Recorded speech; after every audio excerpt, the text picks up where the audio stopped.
महाराज जी, वैदिक दर्शन के अनुसार प्रकृति, माया और कर्म के नियमों के बीच में क्या संबंध है? प्रकृति के 3 गुण हैं, सतोगुण, रजोगुण, तमोगुण। आपको पता है? उसी माया को प्रकृति कहते हैं, प्रकृति को ही माया कहते हैं।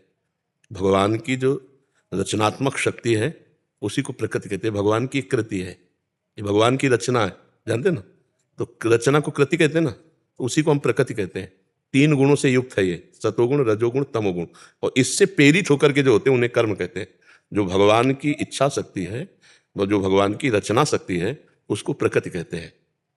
और भगवान ने 3 पावर उसमें दिए हैं, एक सात्विक, एक राजसिक, एक तामसिक, एक सृजन, एक पालन, एक संहार।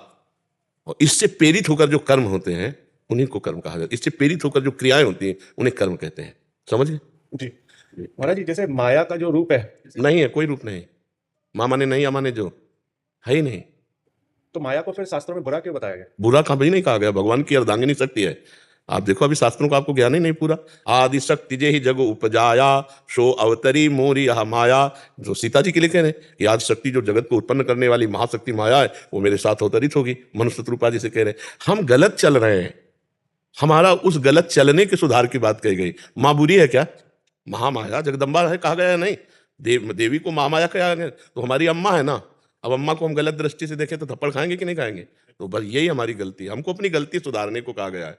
माया बुरी क्या है हमें बताओ? ये माया है, ये माया है, ये माया है, ये माया है, ये माया है। गो गोचरु जहां लघु मनु जाई, सो सब माया जानहु भाई। अब इस माइक से हम भगवत चर्चा करते हैं तो पवित्र हो गया ना, नाम कीर्तन कर रहे हैं तो बंधन ही हो गया ना। और इससे हम गाली देने लगे, बुरा बोलने लगे, तो अब बुरा हो गया ना। तो माइक बुरा है, वाणी बुरी है, या हमारा बोलने का तरीका बुरा है?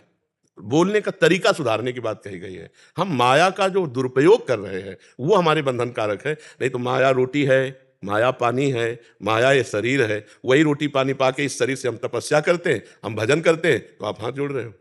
हम जो बुरा प्रयोग है हमारा, वो बुरा है। हमारे में बल दिया है, हम किसी को बचा सकते हैं, किसी की सेवा कर सकते हैं, किसी का सहयोग कर सकते हैं। अब हम किसी का शोषण कर सकते हैं, किसी को मार सकते हैं, किसी को दुख दे सकते हैं। अब इसमें हमारे विचार गलत है या माया गलत है?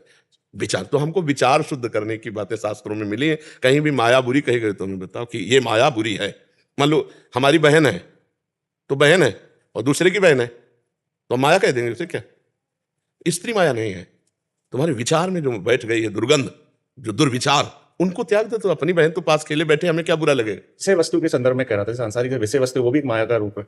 हाँ, कौन सा विषय? जहर है, पहले हमारी जहर है, मारता है ना, लेकिन जहर को जब डॉक्टर शोधते हैं ना तो जीवन बचाने का काम करता है ना। ऐसे क्यों मरो जहर खा के? वही जहर जीवन देता है जब डॉक्टर से शोध के। कुछ बुरा नहीं बचा। हर चीज की बहुत आवश्यकता है, हर चीज की आवश्यकता है। आप कौन सी ऐसी क्रिया, कौन सी ऐसी, उस पर आप बिंदु पे रखो, हम आपको बताते हैं गलत क्या है। ऐसे रखो। जहर से ज्यादा बुरा क्या चीज होती है? लेकिन जहर जीवन बचाने के काम में आता है। ऐसे ऐसे इंजेक्शन है जो जहर के इंजेक्शन दे तो जीवन बच जाएगा। ऐसे बच्चा भगवान ने सारी चीज सदुपयोग के लिए बनाई। हम जो दुरुपयोग मानव होकर के कर रहे हैं, यही खतरनाक बात है। अगर हम दुरुपयोग छोड़ दे तो बच्चा कुछ बुरा नहीं है, कुछ बुरा नहीं। शौचालय बहुत बुरी चीज है, लेकिन रसोई तभी सफल है जब शौचालय की व्यवस्था हो, है ना? देखो ये रसोई है, यहां से जाती है, यहां शौचालय है। हमें लगता है कि अगर हम सही चल रहे हैं तो बुरा कुछ है ही नहीं, और हम बुरे चल रहे हैं तो सही कुछ है ही नहीं। तो इसमें हमारी दृष्टि हुई या इसमें भगवान या कोई माया या कोई प्रकृति? कितना सुंदर सब कुछ है। जब हम सुंदर विचार वाले हैं तो कितना सुंदर सब कुछ भगवान ने रचा है, और असुंदर विचार वाले हैं तो कितना असुंदर है। तो ये दृष्टि हमारी वैसी सृष्टि हो गई, कहीं कुछ गलत नहीं बच्चा। महाराज जी, जैसे शास्त्रों में लिखा हुआ है कि ब्रह्म सत्य जगत मिथ्या, तो हम भ्रम को ऊपर रखते हैं, तो जगत ही माया भी नहीं। तो आप और आगे भी चलो ना, सवाल पहले हल थोड़ी हो गया इतने से। ब्रह्म सत्यम जगन मिथ्या से सवाल हल हो गया क्या? सवाल शुरू हुआ है, सवाल हल होता है। सर्वम खलमिदम ब्रह्म ने नानास्ति किंचन। अधूरा ज्ञान तो संशय में फंसा देता है, पूरा ज्ञान पढ़ो। यहाँ अभी तो शुरू हुआ है, यहाँ से सवाल यहाँ से शुरू हुआ है, और पूरा जहां हुआ उन तुम्हें बता रहे। सर्वम खलमिदम ब्रह्म ने नानास्ति किंचन। ने नानास्ति किंचन का मतलब होता है एक कण भी ऐसा नहीं जहां ब्रह्म ना हो। सर्वम खलमिदम ब्रह्म, सब कुछ ब्रह्म है। सवाल यहां से शुरू हुआ, ब्रह्म सत्यम जगन मिथ्या। क्योंकि जगत में फंसे हो ना, तो ब्रह्म तक पहुंचने के लिए पहले हटो। और जब हट के दिखाया गया तो बोले सर्वम खलमिदम ब्रह्म, सब कुछ वही था जिसे तुम झूठ मान के आए हो ना, वही है सब कुछ। वासुदेवा सर्वम, सिय राम में सब जग जानी। समझ पा रहे बच्चा?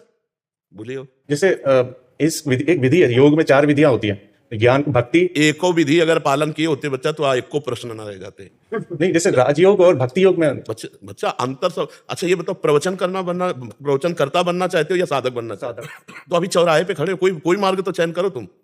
ज्ञान मार्ग चयन करो, भक्ति मार्ग चयन करो, कोई मार्ग पकड़ो तो एक पकड़ लोगे तो उस रास्ते के हम तुम्हें बात बताएं। अब तुम चौराहे पे खड़े होकर के ऐसे मार रहे हो कि दक्षिण उत्तर पूरब, तो ऐसे कैसे तुम्हारा मंगल हो पाएगा? एक रास्ता पकड़ो, अपने मति को देखो, ज्ञान मार्ग योग है कि योग मार्ग योग। कई घंटा बैठ सकते हो पद्मासन में? कभी बैठे हो?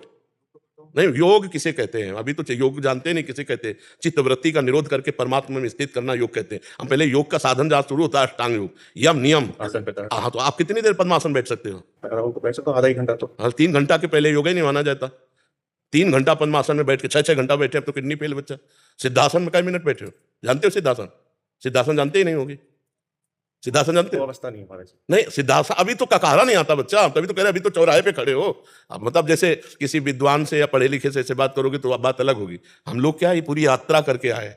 हम लोग यात्रा करके आए हैं, तो उस यात्रा में अब हमको तो पता है ना कि 2 कदम बाद कितने मोड़ होते हैं, उसके बाद कितने मोड़ होते हैं। तो इसलिए अब अपने लोगों से जैसे ना, तो वो नहीं, चलो एक मार्ग पकड़ लो। ना योग मार्ग में अभी चलने लायक हो और ना ज्ञान मार्ग में चलने लायक हो, क्योंकि उसके लिए जितनी हमारे अंदर बहुत प्रवीण बुद्धि चाहिए वो अभी बुद्धि। इसलिए हमारी प्रार्थना है कुछ दिन नाम जप करो, और जैसे श्रीमद् भगवद गीता जी है, श्रीमद् भागवत है, ऐसे परम रहस्य का उद्घाटन करने वाले ग्रंथों का जो सरल ढंग से बताया गया है। क्योंकि उपनिषदों को समझना बहुत ऊंची बात है, और फिर प्रेम को समझना तो उपनिषदों से भी ऊंची बात है। ये जो प्रेमानंद है वृंदावन का, ये ब्रह्मानंद से भी ऊपर की बात है। तो एक मार्ग में पहले चलो। कितने घंटे तुम नाम जप कर सकते हो? एक नाम में कितने मिनट चित्त लगा सकते हो? इस पर आओ, अपनी कसौटी कसो। ये जैसे हमने एक बिंदु रख लिया, कृष्ण, हम उसे एक बिंदु माने, कृष्ण, राधा, हमारी आंतरिक दृष्टि रहेगी राधा राधा राधा राधा। अब ना कुछ स्फुरित होने देंगे, और ना कुछ मानेंगे, और ना कुछ सुनेंगे, और ना कहीं दस्तखत करेंगे, अंदर कहीं स्वीकृति नहीं, राधा राधा राधा। अब देखो कई मिनट टिकते हो। ये भी योग है, ये तो आंतरिक योग है ना। हाँ, भगवान कहते हैं कि अगर प्रीति पूर्वक मेरा भजन करता है तो मैं उसकी बुद्धि में योग प्रदान कर देता हूं। तेषाम सतत युक्तानाम भजताम प्रीति पूर्वकम ददामि बुद्धि योगम तम येन माम उपयान्ति। तो चलो बच्चा, जब तुम्हारे अंदर काम सतावे उसको ना करो, जब क्रोध सतावे उसे पी जाओ, लोभ सतावे उसको पी जाओ, ममता सतावे ज्ञान के द्वारा काटो उसे। तब तो हम शुरुआत हुई परमार्थ की। अब क्या अपने लोग बातें बहुत छत की करते हैं और चल नहीं पाते प्रथम सीढ़ी में, तो उससे कोई लाभ नहीं मिल पाता। लाभ का मतलब जो हमें आत्मानंद मिलना चाहिए, भाई इस परमार्थ में बच्चा लाभ मिलना चाहिए, आत्मानंद का अनुभव होना चाहिए। बिना आत्म सुख के हमें इन सब बातों में क्या लाभ मिल पाएगा? इससे प्रवचन करता अच्छे बन सकते हो, प्रवचन करता तो बन सकते हो कि फर्राटेदार प्रवचन हो, उससे लोग प्रणाम नमस्कार, लेकिन जो आंतरिक सुख चाहिए वो तो नहीं मिलेगा ना, वो मिलेगा चलने पर। तो गीता भागवत का स्वाध्याय करो, नाम जप करो, और जितेंद्रियता पर आओ। श्रद्धावान लभते ज्ञानम तत्परा संयतेंद्रिया। जो श्रद्धा, जैसे आप श्रद्धावान हो, आप ज्ञान अर्जन करना चाहते हो, तो अब जो ज्ञान अर्जन हो रहा है तो आपको लग रहा है कि काम क्रोध लोभ मोह, ये जो हमें गुलाम बनाए हुए हैं, इनको हमको अधीन करना चाहिए। यहां से शुरुआत करो। जो आपको परास्त करना है, मुझे खाना ही नहीं खाएंगे, नहीं मुझे देखना नहीं देखेंगे, मुझे सुनना नहीं सुनेंगे, हर इंद्री कंट्रोल में होती चली जा रही है। और फिर जो हम दिखाना चाहते हैं वो देख, और जो सुनाना चाहते हैं वो सुन। अभी तक जो तू दिखाता रहा मन, वही देखता रहा। आज अब मैं दिखाऊंगा गुरु बल से, और तुझे अब देखना होगा। तब विजयी माना जाता है कि हाँ, योद्धा जीत रहा है, अब चल रहा है। प्राय इस पर तो 100 में 99 फेल हो जाते हैं, कोई एक पास होता है कि जो इस पर, तभी वो सच्चा ज्ञानी माना जाता है। प्रवचन करता तो लाखों मिल जाएंगे आपको, लेकिन आंतरिक स्थिति पर पहुंचना बहुत कठिन है बच्चा। और वो कठिनता ही मनुष्य जीवन में केवल पार की जा सकती है, सुअर कुत्ता गधा बन के थोड़ी पार की जा सकती है। तो आगे बढ़ो, आप बहुत अच्छे विचारवान हो, वही पवित्र बुद्धि है, तो काटो ये जो अंदर की बात में जो काम क्रोध लोभ मोह मद मत्सर, इनको काटो और नाम जप करो। अपने आप योग प्रारंभ हो जाएगा। मान लो शरीर को आप स्थिर नहीं कर सकते कि आप 4 घंटे 6 घंटे स्थिर करें, तो जब मन स्थिर हो जाएगा तो शरीर पड़ा है या चल रहा है कोई फर्क नहीं पड़ता है इससे। तो मन को लगाओ प्रभु में। सा वही मना कृष्ण पदार बिंदु। एक पहले हम बिंदु मानते हैं ना, किसी एक बिंदु पर चलते हैं, राम कृष्ण हरि, जो हमें प्रिय लगे वो एक नाम ले लेते हैं, एक मार्ग ले लेते हैं। आगे क्या है फिर पता चल जाएगा। पहले हम चले तो 4 घंटे 6 घंटे लगातार एक नाम में स्थिति करना, और फिर हमें बताना कैसा लगता है। रोने लगोगे बच्चा, आनंद अश्रु चलने लगेगा, और लगेगा निहाल कर दिया प्रभु, आपने निहाल कर दिया। हम जो कह रहे हैं उसे मानो। 6 घंटे जीवन में जब तुम्हें समय मिले तब लगा के देखना, 6 घंटे एक जगह स्थिति, फिर हमें बताना कि योग किसे कहते हैं। अभी बच्चा 10 मिनट नहीं एक जगह टिक पाएंगे, देखो ना अंदर से 10 मिनट एक जगह नहीं टिक पाएंगे। 10 मिनट तो बहुत होते हैं, बहुत होते हैं 10 मिनट एक जगह टिक जाना। मान लो राम, तो अब दूसरा स्फुरित नहीं होगा 10 मिनट, केवल राम स्फुरित होगा। और इसके लिए अपने लोगों ने लड़ाई लड़ी, पूरी पूरी रात लड़ाई लड़ी, पूरा दिन पूरी रात, न खाना न पीना, न देखना न सुनना, ऐसे खंडहरों में काशी के घाटों में रहना कि जहाँ केवल कबूतरों की आवाज़ आ रही, मनुष्य वहाँ पहुँच ही नहीं सकते, वहाँ जाएंगे ही नहीं। कई कई दिन भूखे रहकर रात दिन, तब वो दिमाग में पूरा बस गया, राउंड राउंड एकदम, जैसे ना वो जो चीज़ तो वही चल रही, वही चल रही, वही चल रही। और तब देखा है न भोजन की चिंता, न प्यास की चिंता। काशी तो अन्य क्षेत्र है, एक से एक मारवाड़ी क्षेत्र है, चाहे हलवा खाओ, चाहे रबड़ी खाओ, बटरई खाओ, कभी घाट छोड़ करके नहीं। एक निष्ठा, एक नियम, जो हमारे पास आ जाएगा वही पाएंगे। तो महादेव जी भी कृपा करके देखते थे परीक्षा, देखते हैं कैसे। तो कई कई दिन जब भूख से व्याकुल चित्त होता, उसी समय मंत्रा का, ए तू देह नहीं है, ये प्राणों का धर्म है भूख प्यास, तेरा धर्म नहीं, तू इनका साक्षी है, बस साक्षी मात्र। कभी उदास नहीं हुई, कभी निराश, आज भी।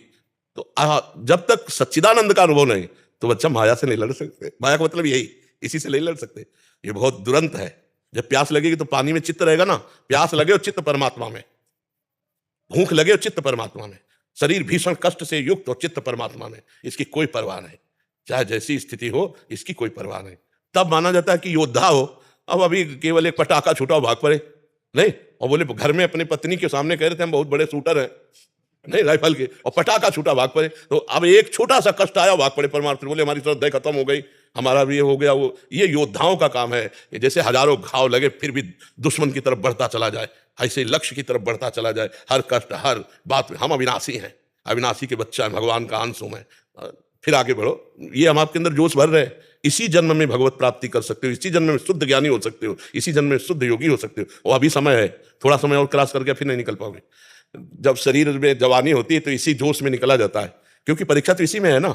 अब जैसे मान लो एक हमको 70 वर्ष के मिले पति पत्नी, और उनका महाराज जी अब हम दोनों ब्रह्मचर्य से रहते हैं। 70 वर्ष में ब्रह्मचर्य से कोई मतलब बोले अब ब्रह्मचर्य से 17 के हो फिर बोल रहे हम ब्रह्मचर्य से रहते हैं, आप समझ में आई बात है। अरे 17 से 40 तक जो कहे मैं ब्रह्मचारी, तो हम उसकी चरण वंदना करते हैं। वाह, ये है मतलब। जब भाई तैराक तो तभी हो जब नदी उफान में हो और फिर क्रॉस करके दिखाओ, तब तो तैराक वाला हो। तैराक उसको थोड़ी कहते जो उसमें भरे हुए पानी पे, हाँ स्विमिंग पूल में तैराक उसे ले अब बुढ़ापा का ब्रह्मचर्य स्विमिंग पूल समझो जवानी में ब्रह्मचर्य है बाढ़ी हुई यमुना जी, बाढ़ी हुई यमुना। जवानी को मतलब देख लो, अब आप लोग जवान हो, कैसा दिमाग होता है। ऐसे दिमाग में ब्रह्मचर्य रहना, ऐसे दिमाग में भूख प्यास कष्ट सहकर परमात्मा की प्राप्ति के लिए चलना। अब तो बहुत कठिन बच्चा, कलयुग का समय, मोबाइल हाथ में, मोबाइल हाथ में। आज तक हमें मोबाइल नहीं रखा, हमें चलाना भी नहीं आता, और हम चलाना भी नहीं सीखना चाहते। हाँ बिल्कुल महाराज जी, आपका और आपके जो साधक बाबा जी उनका बहुत धन्यवाद है कि YouTube पे आपके माध्यम से सबको सत्संग मिल पाता है और वो उस रात पथ पे चल पा रहे हैं। जी जी, ये तो हाँ, यही लोग पुराने तो पहले तो हम इसका निषेध किया, फिर कई लोगों ने, 2-4 जन हैं, उन्होंने कहा महाराज जी जब हम ही कई बार सुनते हैं इसको तो ज़्यादा लाभ मिलता है, इसलिए टेप कर लेने दीजिए। फिर धीरे धीरे यूट्यूब में डालने लगे कि चलो भाई इससे है कि हजारों लोगों को सुनने को मिल जाएगा जो यहाँ नहीं बैठ सके। अब देखो यहाँ बैठे तो 20-25-30 बैठे हो गए, तो कम से कम यूट्यूब के द्वारा लाखों लोगों को सुनने को मिल जाता है। नहीं प्रगट में इतना कहाँ लाभ मिल पाता, इसलिए इन लोगों ने चाहा तो हमने भी स्वीकृति दे दी कि अगर बाहर सुनना हो, उससे लाभ दिखाई देता है।